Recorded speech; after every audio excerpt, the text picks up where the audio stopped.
Welcome to another Save Your Sanity live stream. I like to bring back guests that we've had before on Save Your Sanity Podcast and talk about particular things of interest. And today I'm bringing back my guest, Michele PW, and we had a very interesting episode, number 124, and it was called Overcoming the Impact of and Recovery from a Toxic Workplace. And you may have had one of those or have a friend who has, and you really want to listen to episode 124. And you'll find that at saveyourSanityPodcast.com or wherever you like to download your podcast. So welcome to today's show, Michele. Well, thank you so much for having me. I'm excited to be back. Well, it's always fun to have people come back. And, I think it's important that people know that you're a best-selling, award-winning fiction and nonfiction author. And you've had a lot to do with the business side of writing too, haven't you? Tell us a little bit about you. What are the highlights? So I taught myself to read at 3 years old because I wanted to write stories so badly. And from there, I was in high school and I was trying to cast around, what something to do while I worked on my books. And everyone said, you should be a journalist. And I says, oh, I'm not going to be a journalist, which is so funny that now, you and I both are in the podcast magazine. So never say hell no, because but then in college is when I kind of fell into this whole wacky copywriting world. And that led to my first job, which is what episode 124 is all about. So I was quite young and quite inexperienced and quite not trusting my talent as much as I probably should have. And I think that's part of how everything kind of ended up the way it did. Right. So now you're an author and multiple author, and you still have been well known for writing copy. So, and yes, there is Podcast Magazine. And for those of you who don't know about Podcast Magazine, that's a fan magazine for people who love podcasts. And what we do there is we interview and review podcasts so that you can hear about ones you may never have had the opportunity to know about and enjoy them too. So you mentioned in episode 24 that it was all about your first job, and yes, it was toxic. Happily enough, it was short-lived. Yes. So go to episode 124 and find out. But since then, that first job, all the things that you've learned, I like to ask my guests, what are the most important things that you've learned on this journey so far? Because we can all learn from each other, and why not shortcut our journeys by doing that? So what's at the top of your hit parade of all time things that you have learned that you think have contributed to a great life? I think the first one was that was the first real instance that I got, or because like when you hear the whole story, you'll see when I had kind of the aha moment and knew I needed to leave. It was really when I got my first real strong sense of trusting myself, because that for so long I had not believe, like not listen to my inner wisdom, or or whatever you want to call it, your gut, your inner self, but I wouldn't, like so many of us, I would listen to everybody else around me, all the external voices, and never listen to myself. So that was really one of the first times that my own voice and my own self just really came through very strongly, and I trusted it. And even though I will say, while whenever I think back on that was really one of my biggest takeaways. I will say that I did lose. I didn't always continue to follow myself. I had to relearn that lesson a few times, but that was probably the first place it started was at that job. I don't think that's unusual. I think learning to trust ourselves comes with living in the world for a while as an adult. And the reason that I say that with some sense of authority, Michele, is that when we're little, we have guides, we have parents that are supposed to tell us what to do, and we're supposed to kind of trust them to send us along Right. on the right journey. So when we start out in the world, we're weaning ourselves from someone else's opinion of what's okay or Yeah. what's right, and we have to learn to say, I might know a thing or two about what's right for me. I may not know everything I need to know about the world of copywriting or advertising or whatever world I'm in, but I do know a few things about myself. And, I use the analogy there, and this may resonate for you. When you go to the doctor, you're the one who knows how it feels. They're the ones who can say, oh, I think that's this, and we could help with that. But we're the ones who know the pain. We're the ones Yes. who can describe what's going on.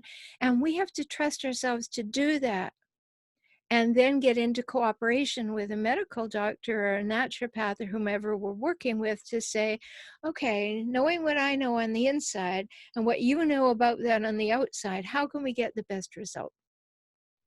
So I think Yes. that that's what we're doing too when we're young in the marketplace and we're Yeah. saying, oh, everybody knows more than I do. But I have to remember, I know the most about me. Yes. And I think it's easy to forget because it's so, there's a comfort in, and maybe that is because of the parenting dynamic. I mean, there's a comfort with having somebody else, know best. Yeah. So I think it's an easy thing to slip into, but really at the end of the day, I mean, I think that's part of becoming an adult is just saying, no, I have to take responsibility for myself. And that also means trusting myself and listening to my own inner wisdom. Okay, so number one, listening to my own inner wisdom. Okay, what else have you learned that we can learn from? So I think also not I never had that experience again. So I think we need to I think exactly. So I think that's part of it as well is once I saw that and I didn't want that experience. I'm not gonna say everything was perfect, but I never ended up in that dynamic um, uh, whatever since then, because so I was able to spot the signs and just know that I wasn't going to tolerate that anymore. So I wasn't going to go there. So I think that was, and maybe I mean, and I don't know this for a fact, but it was one of the things that I had that job, and then I went on to having a couple other jobs after that before I decided, what, I really need to go in business for myself. And so I do think that was, and so maybe this is number three, another part of that is recognizing, when I decided I was going to freelance back in 1998, it was because I had kind of a string of work environments that I just wasn't quite right. Because so other entrepreneurs, they sometimes they'll hop from job to job to job because they're unhappy, and they think they don't realize that they're unhappy because they're supposed to be an entrepreneur, and instead they keep trying to find a job, and so they're assuming that it's the job's fault and not their fault. So they kind of go to a different job. So this was one of a series of job hoppings that I was able to then say, you know what, maybe I need to give this freelancing, a serious go. And then from there, turn it into a business. And, because then I went from kind of being a freelancer to actually turning this into a company. So that's what ended up happening. Right. Well, that's another thing we all have to discover. There's no right path. Maybe Right. working for someone else suits us really well for a time in our life.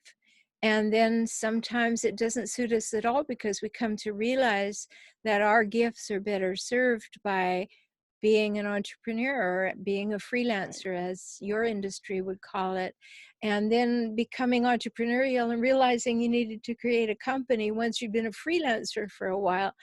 So it's really important for us to recognize what's right for us. It doesn't have to be right for everybody else, but to know ourselves well. So you've talked about listening to your inner self. You've talked about knowing what not to tolerate. I like that one. Yeah. You've talked about, stepping out and recognizing that the entrepreneurial world was a better one for you. Anything else to add to the list?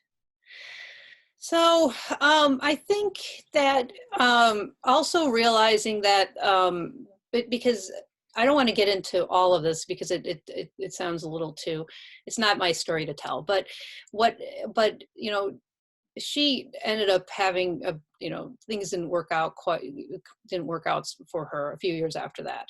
So she had a pretty rough patch. I don't know what's happened since then, but my point with all that is that after all that happened, it made me realize that, um, that it didn't, that every things are going to work itself out without me being involved. So it's like, you know, I was out of the situation. I had, you know, a lot of, I was, you know, upset about it and all that. But I didn't have to do anything, you know, based on what she was, she had, you know, her own comeuppance or whatever came about later. And so I think that was another thing too. It gave me just this wider perspective of kind of, I mean, we could say karma or other things, that it's like, you know, things end up working themselves out, whether or not you see it or you don't see it. And you just have to trust and move on and not be thinking about revenge or anything else. And it's just like, you know, you take care of yourself and move on, and let other things just, you know, work the way out that they're supposed to work out, and not worry about it.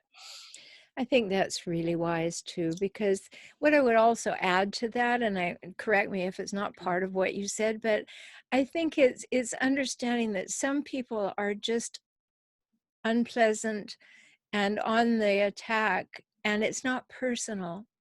And I'm not suggesting that in your case, but I think it's one of the things we can take from your story is somebody can have a personality that really repels people, and they're going to have difficulty with creating a business model that works. And, you know, in my world, people who are the hijackals that I talk about all the time, they are very demanding, very controlling, very manipulating. And if you come in alignment with them, you will be the golden person. If you do not come in alignment with them, you are going to be made out to be terrible, wrong, worthless, selfish, uninformed, any number of ugly things, because that's the way they roll. So when we come back to point number one for you, then listening to your inner wisdom and knowing, hey, this person is this way. Let me just notice that it may not have anything to do with who I am. This person behaves this way. Do I want to be around that kind of behavior as opposed to that kind of person? Right. Yeah, she wasn't she was one of the more charmers, I would say. So she wasn't outwardly unpleasant, but the one thing that you said that I think was really resonated was that it wasn't personal. And I think that's really the key here, is that was the other piece of it too, is that it's not personal. It wasn't just, you know, me. It was just, you know, it was just a dynamic playing out. And so, and that's just, and that's what it was. Mm-hmm. Well, I think that we can learn a lot from listening to your episode. You know, some people might say, okay, well, you were only in that position for a few months, but do you know, one traumatic abusive situation can be a big deterrent in our life, can set us Yes. sideways for quite a long period of time. So enduring something for several months, several years, whatever it is, it all has a huge impact on us. And that's why I was so happy to have you as my guest. And if you want to learn more about Michele, you go to michelepw.com. And of course, there are 800 ways to spell Michele. So let me spell it. Michele, one L, folks. michelepw.com. And we all want to learn from one another's journey. It shortcuts our journey, as I said earlier, and it can bring up issues we may not have thought of yet, and we can be proactive in our life. And that's the whole purpose of these little live streams, to help people understand that someone's journey and listening to it can shortcut our own. So thank you so much for being with me, Michele. Well, thank you so much for having me. I enjoyed it. You can always enjoy more episodes of Save Your Sanity Podcast by going to saveyoursanitypodcast.com, or find it wherever you enjoy taking your podcasts from, some place that you usually look for podcasts. And if you'd like to talk to Michele further, go to michelepw.com, michelepw.com. If you'd like to talk to me, go to forrelationshiphelp.com, relationship, HELP.com. Stay tuned. Subscribe to the YouTube channel. Follow me on Facebook at Relationship Help Doctor. And let's talk soon. Take good care.